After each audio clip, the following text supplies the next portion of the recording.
अस्सलाम वालेकुम। मैं हकीम अब्दुल कादिर अहमदाबाद से।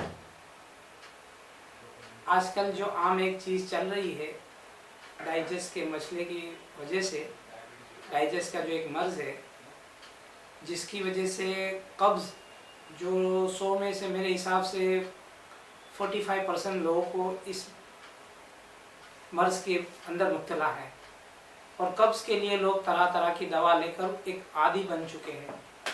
और हमारे हिसाब से तो ज़्यादा दवा इंसान को खानी ही नहीं चाहिए, क्योंकि ज़्यादा दवा तो कभी किसी को फ़ायदा नहीं करती। दवा सिर्फ सुन्नत है, सुन्नत की नीयत से इंसान को लेकर कुदरती ऐसी बहुत सारी चीज़ें अल्लाह पाक ने बनाई हैं जो इंसान अगर खाएगा तो इंशाअल्लाह उसका जहन उस तरफ नहीं जाएगा।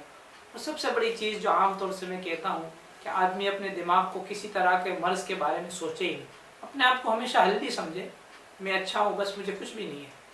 अगर वो दिमाग में कोई चीज़ लाएगा तो फिर वो चीज़ बढ़ती जाती है।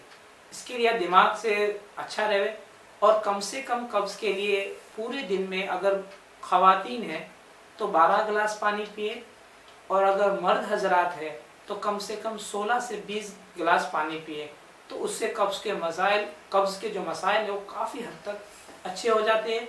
और कब्ज़ के लिए दूसरी अच्छी चीज़ जो तुख्मे रेहान होता है, जिसको गुजराती के अंदर जो है तुकमुरिये कहते हैं, काले काले छोटे आते हैं, तो वो सबसे अच्छे होते हैं कि वो एक चम्मच अगर पानी के साथ या दूध के साथ रात को लिया जाए तो उसमें काफ़ी हद तक राहत होती है।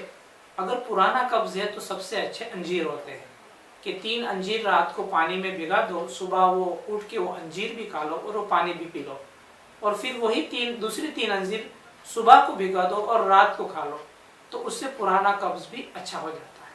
अस्सलाम वालेकुम। और वो